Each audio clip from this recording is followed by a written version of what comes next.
ceritanya beberapa ribu tahun yang lalu ada seorang Rasul namanya Musa, atau bisa kita kenal dengan Nabi Musa. Dia ini oleh Allah diberikan keistimewaan dengan berbagai kesaktian-kesaktian. Kenapa? Karena pada era dia zaman Mesir kuna itu yang menjadi trendy ini soal sihir. Jadi Kanjeng Nabi Musa ini diberi oleh Allah kesaktian-kesaktian yang nantinya bakal bisa mengalahkan tukang sihir. Pertama, ketika dia di Gunung Tursina oleh Allah disuruh mengempit wadmum yadaka fi jaybika, himpitlah tanganmu di ketekmu. Begitu dikeluarkan tangannya menyala, berpijar, bersinar. Kemudian juga lemparkan tongkatmu, lemparkan fahiyya tha'banun, tiba-tiba menjadi ular yang besar. Sampai ceritanya banyak sekali, termasuk bisa membelah lautan dan sebagainya. Justru malah semakin banyak kesaktian, semakin penasaran karena orangnya belum pernah ketemu ini. Ini gimana Tuhanku yang selama ini? Penasaran, pengen ketemu barangnya makin ke. Misalnya kayak apa jogoroganek ya? Ngerti jogoroganek kok? Kata Nabi Musa begini, Rabbi arini anzur ilaika. Gusti encaka nongola, coba nongol dong, tampakkan zatmu itu, anzur ilaika, supaya aku bisa melihat kamu. Gimana? Engkau berada di mana sekarang?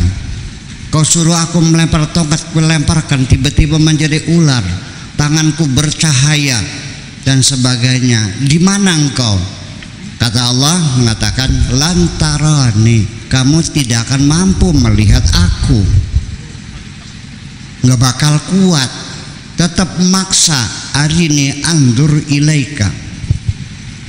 Akhirnya oleh Allah dijawab, ya sudah, kalau engkau maksa pengen melihat aku, engkau bakal mampu. Sekarang tes case saja dulu. Coba lihatlah gunung itu. Fandur ilal jabali, cok lihat gunung. Wa nistaqarra makanahu, kalau gunung itu tetap dalam keadaan utuh di tempatnya, fasaufa tarani, engkau akan bisa melihatku. Sekarang akan kuperlihatkan dulu kepada gunung. Lihat aja gunung, sok kayak apa nanti gunung. Disitulah dijelaskan dalam Al-Quran, falamma tajalla lil jabali dakka, ketika Allah bertajalli, jangan diartikan menampakkan ya, nanti salah tafsir lagi. Udah Pak Dedi, tajalli saja istilahnya, jangan dirubah, nanti bisa salah paham, nanti Allah menampakkan lagi. Ketika Allah bertajalli kepada gunung itu, dakka, gunung itu lalu meledak. Wa kharra Musa sa'iqa, dan Nabi Musa jatuh tersungkur. Wa qala tubtu, tobat Gusti, beli maning-maning, wa ana awwalul muslimin, sejak hari ini aku percaya, aku berserah diri. Ya, udah percaya. Nah, ini untuk Nabi Musa. Begitulah susahnya, tidak mungkin bisa melihat Tuhan. Tetapi untuk Kanjeng Nabi Muhammad yang hari ini kita acaranya berselawat kepada Nabi Muhammad itu, inilah sebagai ungkapan rasa syukur kita kepada Allah, bahwa untuk umat Muhammad Allah memberikan kemudahan-kemudahan untuk mengenali Tuhan itu. Artinya secara sistematis, metodologis, secara ilmiah, kita mampu mengenal Tuhan kita lebih daripada orang zaman dahulu. Karena bagaimanapun sudah diperhitungkan oleh Tuhan bahwa di akhir zaman nanti akan didukung dengan berbagai macam ilmu pengetahuan. Sains dan teknologi akan mendukung pengetahuan kita mengenal Tuhan. Tidak mesti harus nongol gitu. Nah, karena keberkahan Kanjeng Nabi Muhammad yang kita selawati hari ini, Allah mengatakan bahwa engkau nggak usah minta aku tampil, tidak usah engkau minta aku nongol lagi, tetapi aku yang akan menggelar ayat-ayatku, menggelar bukti-bukti akan zatku ini. Kami akan mengirimkan kepada kamu dan silakan kau lihat sendiri. Disitulah firman Tuhan berbunyi, sanurihim ayatina fil afaqi wa fi anfusihim hatta yatabayyana lahum annahul haq. Yang artinya sanurihim ayatina, akan kami perlihatkan. Kalau dulu Nabi Musa minta Allah memperlihatkan dirinya, sekarang Allah mengatakan akan kami perlihatkan ayat-ayat kami.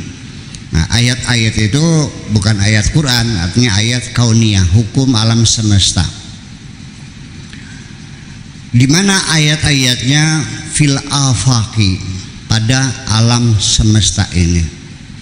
Wa fi anfusihim, dan ayat-ayat Allah yang ada di dalam diri kita sendiri ini. Itu kedua-duanya berimbang, ayat Allah di alam semesta dan ayat Allah yang ada pada diri manusia ini. Hatta yatabayyana, sampai nanti menjadi jelas dan gamblang, annahul haq, bahwa Allah memang benar ada. Jadi kita diberikan kesempatan lebih besar oleh Allah untuk mengenali Tuhan daripada orang-orang zaman dahulu kala. Nah, Bapak-Bapak sekalian, lalu alam semesta dengan manusia kan kecil. Ya, Pak Deddy mah agak gedean dah, saya kan kecil banget. Iya, ya, ibu-ibu apalagi ada yang lebih kecil lagi. Kok satu orang manusia sama dengan alam semesta? Artinya bahwa ayat-ayat Allah yang ada pada alam semesta itu sama sophisticatednya, sama rumitnya dengan struktur susunan anatomi yang ada pada diri manusia, dengan susunan universal yang ada di dunia ini. Bapak-bapak dan ibu-ibu sekalian, ini untuk belajar kosmologi, mempelajari kosmos. Ilmunya namanya kosmologi, orangnya kosmolog, orang ahli alam semesta. Ini ruwetnya bukan main, menghitungnya sudah di luar nalar manusia. Sementara ibu-ibu harus tahu bahwa bumi yang kita duduki ini adalah planet yang ketiga setelah Venus dan Merkurius. Lalu setelah bumi namanya Mars. Setelah Mars lalu Jupiter, terus Saturnus, Uranus dan Neptunus. Adapun Pluto sekarang sudah diusir dari keplanetan, Pak Deddy. Sekarang oleh para kosmolog dunia sudah dicoret bahwa Pluto bukan lagi sebagai planet. Itu hanya benda kecil saja. Karena satu, benarnya kecil, dan kedua tidak punya garis orbit yang pasti. Termasuk Halley juga itu bukan planet. Jadi kita 7 planet, dan terakhir diketemukan lagi di bagian luar dari Neptunus, itu pun masih dalam penelitian lebih jauh. Ini ibu sekalian, semua planet ini semuanya saling berputar sendiri, namanya rotasi. Kemudian satelit-satelit yang menjadi ikut pada planet juga mengorbit sekitar planet. Di samping itu dia berotasi, dan bulannya itu mengorbit, sama-sama mengelilingi matahari. Dan matahari kita ini adalah salah satu bintang sedang yang adanya di tengah-tengah, artinya tidak di pusat galaksi dan bukan bagian luar, di tengah-tengah. Matahari kita ini bintang yang sedang, tidak terlalu besar, tidak terlalu kecil. Sinarnya juga tidak terlalu terang, tidak terlalu redup. Bintang kita ini, matahari ini adalah salah satu bintang sedang yang bersama-sama mengelilingi, berputar dalam satu galaksi yang isinya bertriliun-triliun, bermiliar-miliar bintang. Salah satunya matahari kita. Dan satu lingkaran galaksi yang di sini disebut dengan the Milky Way atau dengan galaksi Bima Sakti, yang di dalamnya terdiri bermiliar-miliar dan bertriliun bintang-bintang, itu merupakan satu galaksi, namanya galaksi Bima Sakti. Di alam semesta ini ada bertriliun dan bermiliar-miliar galaksi yang baru teramati sekitar 10 galaksi. Rumit gak Pak? Ruwet gak?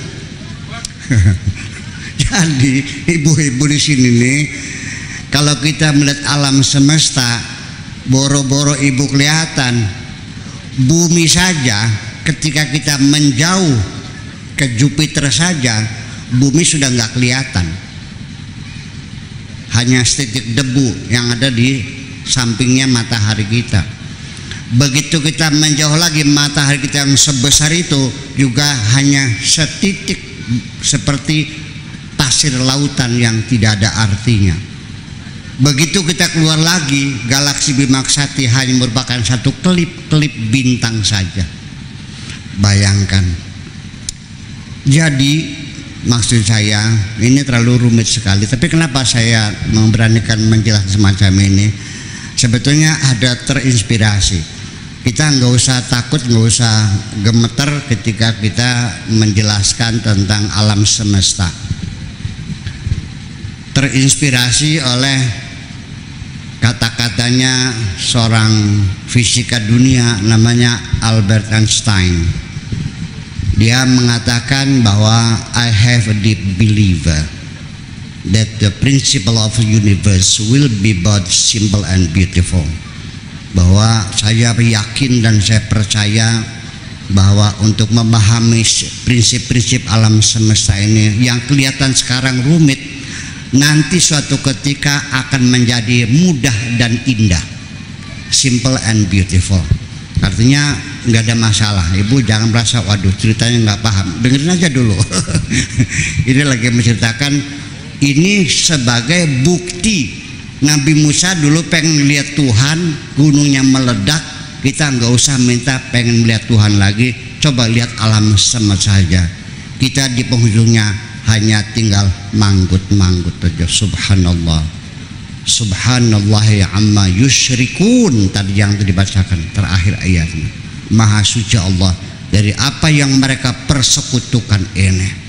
Bahwa Tuhan tidak seperti kodok, Tuhan tidak seperti ular, Tuhan bukan kayak jin gorong-gorong, Tuhan bukan kayak jenglot, bukan gandaruwo, tapi inilah Tuhan, ayat-ayatnya terbentang. Itulah satu. Yang satu lagi adalah diri kita sendiri. Alam semesta merupakan salah satu tajalli Tuhan. Baru kita mengerti. Yang kedua, dan ini lebih utama, wa fi anfusihim hatta yatabayyana lahum annahul haq. Yang satu, kalau kita ingin melihat Tuhan yang sebenarnya, lihatlah dirimu sendiri. Makanya muncul ada pepatah, orang bilangnya hadis, tapi ini bukan hadis, tapi ini hadis Yunani oleh Aristoteles, yang mengatakan man arafa nafsahu arafa rabbahu. Barang siapa yang mengenal dirinya, maka dia akan mengenal Tuhannya. Ini artinya bahwa untuk melihat Tuhan nggak usah bilang Tuhan cobalah nongol kayak apa, lihat saja diriku sendiri, lihatlah alam semesta, engkau sudah punya bukti yang pasti bahwa Allah adalah benar. Ibu-ibu dan bapak sekalian, kita bicara bintang-bintang alam semesta, bermiliar-miliar bintang. Bintang-bintang ini, ibu-ibu sekalian, itu kullu nafsin dha'iqatul maut. Semua apa saja, semuanya akan ada masa kematian. Semuanya akan kematian. Matahari kita juga akan mati, bintang-bintang juga akan mati, semua kita juga akan mati semuanya.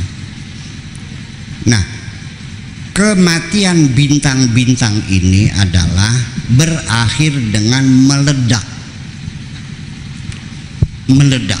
Kenapa? Karena permukaan bintang itu mendingin, di bawahnya semakin memanas, terpendam, dan akhirnya di akhir kehidupan bintang itu akan meledak. Nah, ledakan bintang itu kata istilah kosmologi ini namanya supernova, belum meledak. Nah, salah satu bintang yang dekat dengan matahari itu pernah meledak 25 tahun yang lalu. Radiasinya baru nyampe ke bumi sekarang. Setelah 25 tahun baru radiasinya, itu bintang terdekat. Nah, kalau bintang yang terjauh, ya ukurannya mungkin 100 miliar tahun baru nyampe ke kita. Bayangkan. Nah, bapak-bapak ibu sekalian, kematian bintang-bintang di langit yang bermiliar-miliar itu terjadi di dalam diri kita sendiri. Manusia ini, kalau boleh saya katakan replika atau miniatur, tapi mungkin kurang tepat, katakan saja sebagai mahallut tajalli, tempat tampilan Tuhan. Itu juga nggak tepat juga, sudah tajalli aja dah ya, bentar tajalli aja supaya jangan salah paham nantinya. Nanti beda sedikit saja nanti bisa kacau nanti. Manusia sebagai mahallut tajalli Tuhan sama dengan alam semesta. Di dalam tubuh kita ini sendiri itu juga bermiliar-miliar sel yang ada dalam tubuh kita, dan masing-masing sel itu saling bekerja sama dengan yang lainnya. Seperti bintang-bintang juga sama, planet-planet kita berputar dan mengelilingi, dan semuanya punya fungsi. Di dalam tubuh kita ini, Bu, setiap hari itu bermiliar-miliar sel yang mati. Mati. Kenapa mati? Karena kita beraktivitas, olahraga, bekerja, ngukur tanah, pada lihat narik-narik meteran ke gunung-gunung sana. Itu banyak sel yang mati, sekitar 18 miliar sel yang mati. Itu ibu-ibu sekalian diganti lagi dengan sel-sel yang baru. Makanya di dalam surat Yasin dikatakan waman nu'ammirhu nunakkisu fil khalqi afala taqilun. Surat apa, Bu? Surat Yasin. Waman nu'ammirhu sapa wonge kang den dawakaken umure, jare wong kene, orang yang umurnya diberi panjang oleh Tuhan, nunakkisu fil khalqi, kejadiannya kami ulangi. Sel-sel yang rusak itu hidup kembali, tercipta sel yang baru menggantikan sel yang lama, hingga wajahnya tetap ceria, tetap bercahaya, pipinya nggak kempot-kempot karena sel yang rusaknya terus diganti. Nah, kenapa ibu-ibu cepat tua? Karena sel yang mati tidak terganti seutuhnya. Mati 10 miliar, gantinya hanya 9 miliar. Umur 40 sudah pecet kabeh. Nah, di sini saya ingin barangkali bisa membantu ibu-ibu. Pengen awet muda nggak, Bu? Nah, ada ilmunya nanti. Bagaimana sel-sel itu diganti. Nggak usah ke skincare lagi dah ya, kita diri kita sendiri bagaimana supaya kita awet muda ya, perkasa, badan sehat. Sebab nanti pada akhirnya mah kebahagiaan kita di dunia ini bukan duit kok Pak Dede, bukan Kang Ubed, bukan duit, bukan, jangan salah paham. Kebahagiaan itu adanya di dalam hati kita kok, betul nggak? Saya mau nanya dulu deh supaya jangan stres alam semesta. Saya mau nanya dulu nih, enak mana makan sate atau makan ikan asin? Ikan asin, sate. Oke, enak makan sate Bu ya. Kalau giginya sakit enak enggak? Oke. Nah sekarang makan ikan asin tapi giginya sehat, enak enggak? Pertanyaan berikutnya, jadi yang membuat kita enak makan itu apa satenya apa giginya yang sehat? Nah udah paham. Berarti kebahagiaan kita ini faktor yang paling substantif adalah kesehatan. Makanya tolong Kang Ubed, jangan kau korbankan kesehatanmu hanya untuk mencari materi.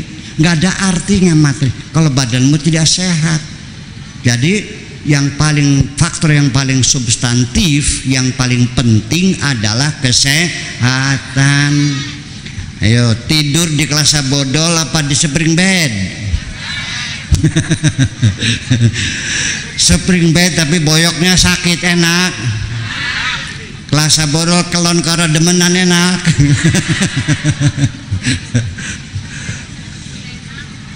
Iya, biar rumah gedung juga kalau badannya penyakit lulu. Mau saya kasih emas segede gunung Ciremai tapi cuci darah tiap hari, mau?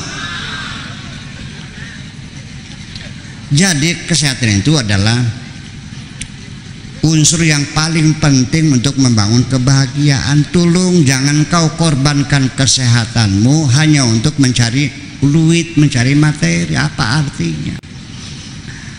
Jangan seperti saudara saya ya, berangkat ke Jakarta, rambutnya dicat merah, rambutnya abang Bu, roknya cingkrang, kelambine merayang, beli nganggo.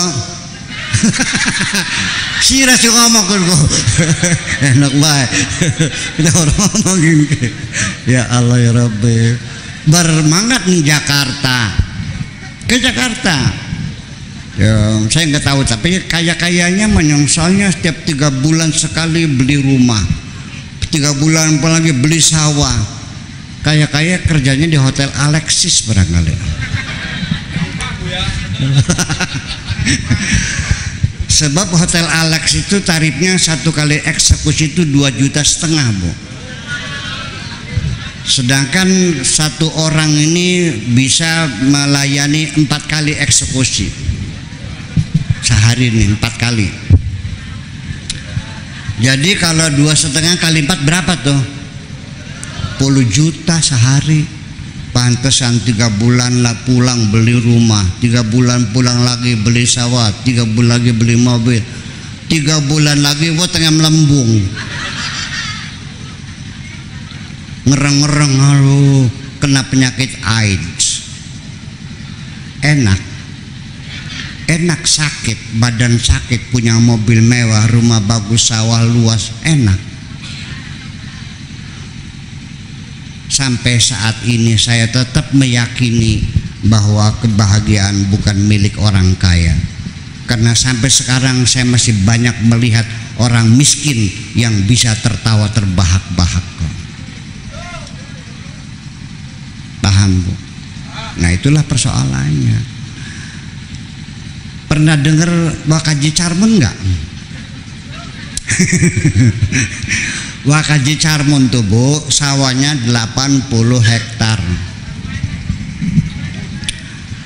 bujangnya ada 26, membantunya nih, meja makannya 4 meter kali 8 meter, Sugih beli Bu. Sawai pira? Bujange 26. Meja makannya nih, setiap hari semua masakan dibuat, dari mulai sambal goreng, dendeng, bergedel, bekakak, soto, keripik, kerupuk, opak, lantak, rengginang, kenopeyek, gendar, sakobake meja. Tetapi ketika Wakaji Carmun itu akan mengambil sate, kata istrinya sambil ditarik tangannya, Kang, wis mari ada mending isune. Apakah engkau sudah tidak lagi cinta kepadaku? Kenapa sih? Kan darah tinggi. Wis nyodor kabuk prakeset disida mangane. Udah tertarik sama sambal, nyelodor lagi tangannya. Kang, wis bosan urip ta? Apa sih nok? Kan mah kronis. Prakeset lagi. Sampai terakhir mau minum teh tubruk. Apa bilangnya istrinya, Kang? Bokat modar-modara. Tapi tulung aja dinakien sebab katil lagi dinggo. Ngantri Kang, ngantri. Lon modar aja, suki be modar ya. Apa sih? Kan kencing manis, diabetes. Apa yang terjadi? Makan nasi pun ditakar hanya 2 sendok, tidak boleh lebih, dan minum pun harus air putih saja. Itu makanannya. Orangnya kurus kering, sudah enggak ada dagingnya. Tidurnya kayak obat nyamuk terkingkel. Ambekannya metu sulingnya nyik. Ternyata sing jemblem bujang. Aluk dari bujangnya apa Wakaji Carmune. Ya itulah karena bujangnya sehat-sehat, Wakaji Carmunnya sakit. Milih jadi Kaji Carmun, tapi milih jadi bujang ya milih yang sehat dong. Betul enggak? Makanya tolong hari ini kita dapat ilmu baru bahwa jangan kau korbankan kesehatanmu untuk mencari dunia. Setuju? Iya, jadi bakal saya pegel ya harus istirahat, jangan memaksakan diri. Warung memang laris Bu, ngantri sampai jam 12 malam, jam 1 mumpung laris.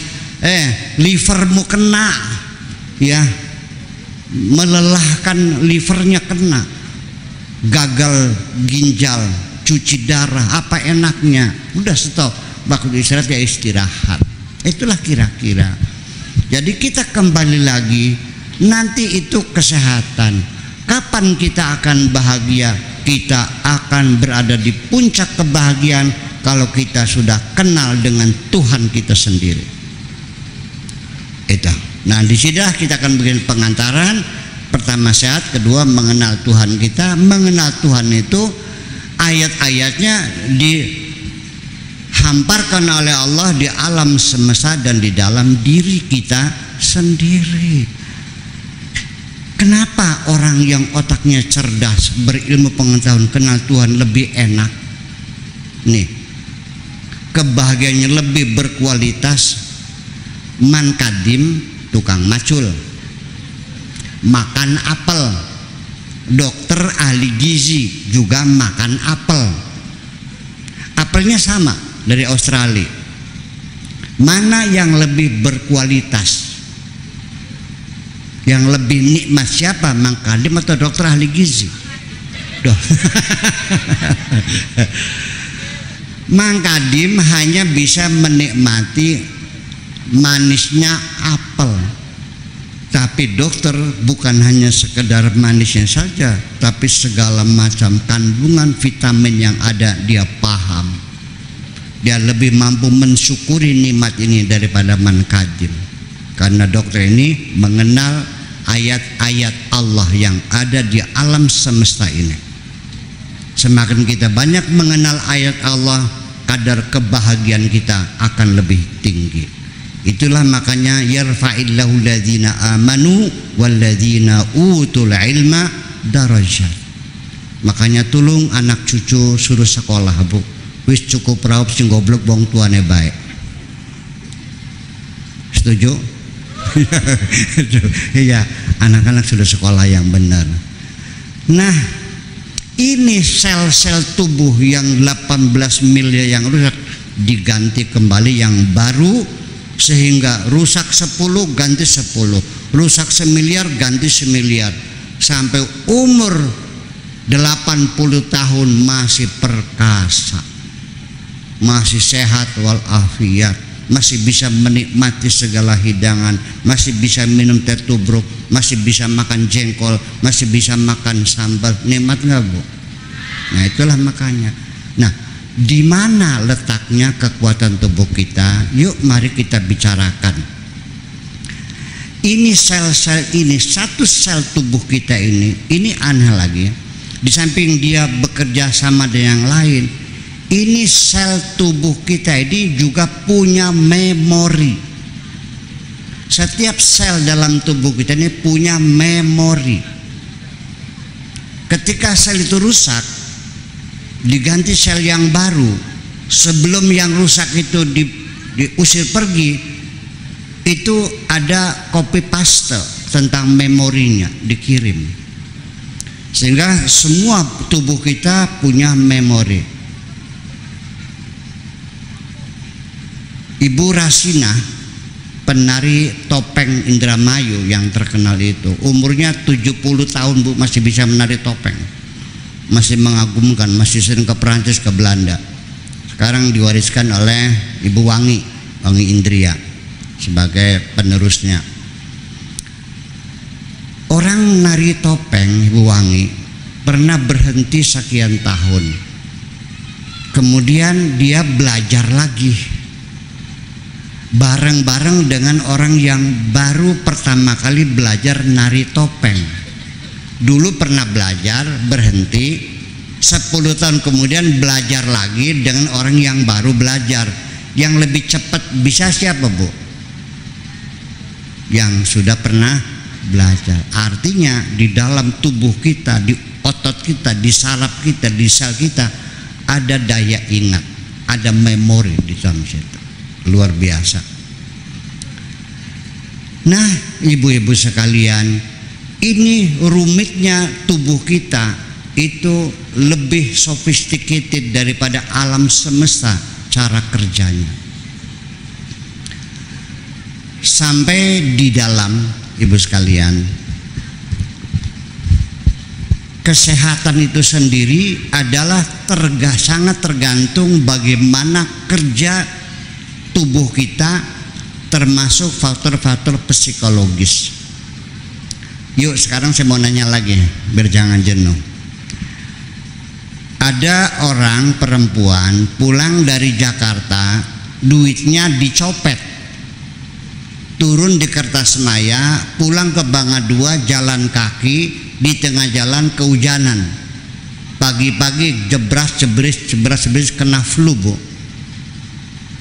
Tetapi pada saat yang lain dia datang pulang ke Jakarta dengan bawa duit banyak, pulang jalan kaki ke Bangga 2, kena hujan juga tapi nggak pilek. Kenapa? Karena ketika dia pulang malam kena hujan, kena angin, dalam keadaan hatinya sedih, pagi-pagi kena pilek, hacis lagi. Kenapa? Keudanan. Tapi kenapa ketika hatinya bahagia, kenapa dia tidak pilek? Ada masalah. Jadi itulah makanya kesimpulan para sarjana zaman dahulu mengatakan bahwa manusia itu tidak pernah sakit hanya karena jiwanya yang tidak seimbang. Nah, itulah makanya Kanjeng Nabi yang kita selawati hari ini itu dikirim oleh raja dari Mesir dengan seorang dokter untuk sebagai mendampingi Kanjeng Nabi. Berbulan-bulan dokter itu makan nganggur, mangan nganggur. Dokter nanya, "Ya Rasulullah, wahai Nabi Muhammad, lu kapan sakitnya? Kenapa sih? Saya malu, masa makan nganggur?" Jadi kamu nunggu saya sakit gitu. Saya malu, ya udah kamu pulang lagi aja dah, lo sana pulang ke Mesir lagi, suruh pulang lagi. Karena menunggu orang sakit, nunggu Nabi sakit nggak sakit-sakit. Ya kenapa Nabi sakit? Tidak sakit. Ya karena jiwanya seimbang, damai hatinya. Nanti akan kita terangkan bagaimana kita menciptakan hati yang damai itu. Nafsul yang mutmainnah, al-qulubul mutmainnah. Ala bidzikrillah tatmainnul qulub. Bagaimana hati kita ini damai supaya kita tidak mudah kena sakit. Nah, ibu-ibu dan bapak sekalian, nanti ada tanya jawab ya. Ya, oke deh. Ini dulu orang mengira bahwa antara otak dengan hati bekerja masing-masing, dikiranya dua alat yang bekerja masing-masing. Baru beberapa tahun terakhir itu dikemukakan memang ada koordinasi, ada kerjasama antara otak dengan hati ini. Bahkan sekarang terakhir lagi otak nanti dibagi lagi, ada bagian-bagian. Kalau bekerjanya itu ngurusi hitung-hitungan matematika, ini kotak kiri. Nanti kalau masalah bahasa, keindahan, sastra, kesenian itu otak kanan. Nanti terakhir otak tengah lagi. Setiap hari terus bermunculan teori-teori baru, semakin menambah kita yakin kita kepada Allah Subhanahu wa Ta'ala. Ibu-ibu sekalian, begini, bahwa sebetulnya hati kita ini hanya merupakan alat sebetulnya mah, seperti TV. Ada nggak orang yang operasi jantung diganti jantung dengan jantung babi? Ada nggak? Dengan jantung orang lain. Tapi lalu mikirnya berubah nggak? Enggak kan? Masih ingat kan? Berarti termasuk Pak Dahlan ya, apa namanya tuh, Menteri Dahlan Iskan itu berhasil. Kalau Nur Khalis Majid gagal, dia meninggal sampai akhirnya mati. Kecerdasannya menurun nggak? Enggak. Apa yang dia ingat dulu masih ingat nggak? Masih ingat, nggak berubah kok. Jadi itu ya. Jadi hati kita ini sebetulnya bukan dia yang bekerja, dia hanya sebagai alat receiver. Ya. Kenapa? Karena Allah mengirimkan gelombang sinyal. Ya, jadi tergantung. Ibu TV-nya ganti. Sekarang TV-nya apa, Bu? Panasonic? Apa? Oke. TV sekarang diganti. Yang paling bagus apa sekarang?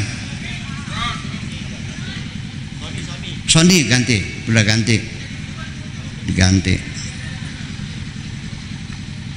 Yang blopungnya diganti, Panasonic ganti Sony.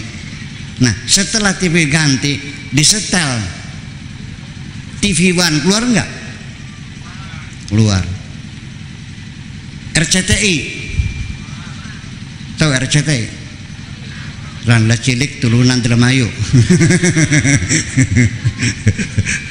Luar juga. TV One luar juga. Jadi ini hati kita ini adalah seperti pesawat televisi itu. Dia baru bisa menyala kalau ada gelombang yang masuk. Nah, itulah persoalannya. Jadi jangan dikira seperti itu. Jadi ketika Allah akan memperkenalkan kita dengan Allah, maka Allah akan kirimkan gelombang sinyal ke dalam, disebut dengan al-waridat, waridat ar-rahmaniyah, dikirimkan. Nanti akan muncul di dalam hati kita keinginan, kepengen belajar benar, Pak Dedi. Allah kirimkan bus pakai gelombangnya, lalu kita muncul ya, keinginan pengen belajar benar. Lalu Allah kirimkan berbagai gelombang lagi yang lainnya. Nah, nanti pada kesimpulannya ketika Allah ingin memperkenalkan supaya kita kenal kepada Allah, nanti Allah akan memberikan kesempatan orang itu bisa berkenalan dengan orang yang sudah kenal Allah.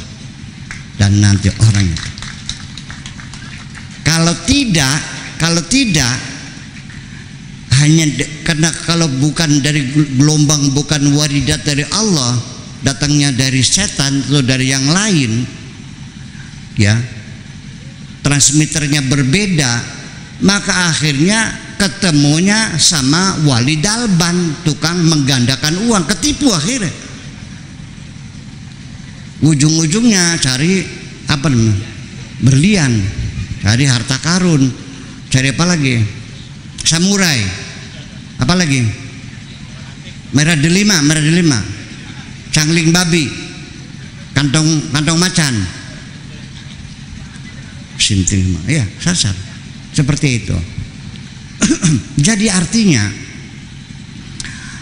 pertama kali karena hati itu di dalam dada, makanya Al-Quran selalu mengatakan sadr.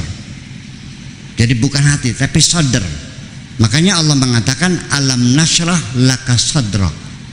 Bukankah aku sudah melapangkan dadamu? Artinya begini, hati itu ada di dalam dada.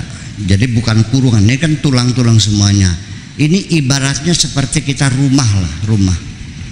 Di rumah itu ada kamar mandi, ada kamar tidur, ada WC, ada dapur, ada kamar baca. Nah, kemudian rumah itu ada halamannya, ada pagernya, ada pintu gerbangnya. Nah, pintu gerbang luar itu yang disebut dengan sadar. Kenapa disebut namanya sadar? Li'annahu yatasaddar, li'annahu yusdirul awamir. Karena itu akan mengeluarkan perintah. Semua sinyal masuk lewat gerbang itu sendiri dan diolah. Dan nanti di bagian dalam nih, kalau rumah saya ada, saya punya kamar ruang baca. Nah, ruang baca itu yang mengolah data, itu namanya fuad namanya. Nanti itu fuad itu bukan kolbun. Makanya maka zabal fuadu maro'a, bahwa fuad itu tidak akan salah apa yang dilihat karena sudah dianalisa, disimpulkan. Nah, ini ibu sekalian, ini berebut sinyal masuk nih, gelombang. Ada gelombang setan, gelombang Tuhan, gelombang nafsu, ya kan? Itu berjejal-jejal. Makanya supaya jangan masuk gelombang-gelombang yang tidak inginkan, teorinya adalah kita mencoba untuk mengejam udara kita. Gelombang ini gelombang sebenarnya gelombang. Kita ini makhluk gelombang.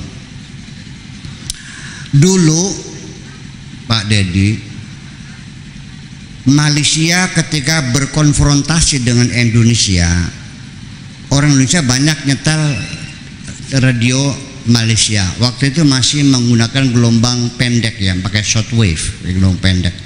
Jadi mengumpul pakai satelit, asal antar yang tinggal aja udah kena Malaysia tuh. Situ banyak orang Indonesia yang terprovokasi oleh radio Malaysia. Waktu itu belum ada internet ya. Nah, bagaimana caranya? Itu pemerintah kita mengejam, diledakkan di udaranya supaya gelombang shortwave itu tidak nyampe ke Indonesia. Terus gitu. Makanya ketika kita buka radio Malaysia, kerasak kerusuk nggak kedengaran. Nah, salah satu yang paling efektif supaya gelombang itu nggak masuk itu dengan berzikir. Ala bidzikrillahi tatmainnul qulub. Dengan berzikir hati kita menjadi damai. Berzikir. Kalau sudah mulai rungsing, bad mood, Bu, segera cari tasbih. Terserah mau baca apa, mau baca subhanallah mangga, la haula mangga, la ilaha illallah mangga, terserah. Selawat sama sallallahu ala Muhammad di jam supaya jangan masuk. Ini jadi kita untuk menjaga gawang kita ini, menjaga hati kita ini, dada kita dijaga baik-baik, jangan sampai ada gelombang yang masuk. Sebab ibu sekalian, kalau sudah terlalu terlalu padat, kita hidup kita nggak nyaman. Nah, di sini ini kerja hati kita begitu rumitnya, apalagi otak kita juga bekerja yang lain. Ternyata sekarang ini ada ditemukan 4 jalur. Jadi bukan 1 tapi 4 jalur. Masing-masing itu dalam true way traffic, ya, double track. Jadinya di otak kita ada receiver dan di sini juga ada receiver. Di sini ada transmitter. Jadi bisa mengirim, bisa menerima, dua-duanya ada. Dan itu bekerja sama. Makanya ketika ibu-ibu saya pengen ke Jakarta, pernah nggak terbetik satu hari, Pak Dede mau kemana besok? Ke mana? Ke apa? Ke Kalimantan. Apa namanya itu? Jayapura. Martapura, mau Martapura. Begitu saya besok Martapura. Ini otak sebagai regulator kirim ke Martapura. Oke bos, kata hati ini, aku mau ke Martapura. Dikirim dalam, tidak ada, tanpa jeda waktu, langsung diregulasikan. Pertama, langsung seketika juga pesen tiket pesawat. Apa? Citylink, Lions, Garuda, langsung angkat telepon. Halo, tolong pesan tempat buat saya tanggal sekian. Ngitung duit nggak Pak? Hitung cukupnya berapa duitnya, dihitung lagi. Apa hotel, saya telepon nggak hotelnya, telepon lagi. Mobilnya gimana, siapin nggak? Itu semuanya bekerja dalam waktu yang sama. Itu adalah kerjasama antara otak dan hati ini. Nah, itu 4 jalur itu. Pertama disebut dengan gelombang transmitter melalui jaringan saraf kita. Yang kedua, jalurnya itu biokimia melalui hormonal, sistem hormon. Yang ketiga, jalur biomekanik, yaitu dengan gelombang tekan dengan jantung kita, tekanan itu. Dan yang keempat itu melalui jalur elektromagnetik. Nah, hal-hal yang menyangkut tentang ideologi dan sebagainya itu memakai jalur elektromagnetik karena lebih cepat gelombangnya ini. Bayangkan betapa rumitnya struktur manusia, organisasi kita ini. Ibu sekalian, sangat tidak mungkin orang yang mengerti tentang alam semesta lalu tidak percaya kepada Tuhan. Percaya enggak? Ya, jadi orang yang aku tidak enggak percaya sama Tuhan tuh orang goblok tuh. Bener, nggak paham, nggak mungkin. Kemudian bagaimana tubuh kita bisa terjaga sehat? Ibu sekalian, sepersis organisasi alam semesta, kayak negara lah. Kita menjaga negara ini stabil, perlu tentara nggak? Perlu polisi nggak? Perlu BPN nggak? Perlu polisi? Ada Densus 8, ada badan intelijen enggak? Itu semuanya diambil alih tugas pengawasan itu, sekarang namanya leukosit itu. Nanti di situ ada eosinofil, ada neutrofil, ada basofil, ada fagosit dan sebagainya, dan punya fungsi. Semua virus yang masuk itu terdeteksi. Ada. Ya, ada sih.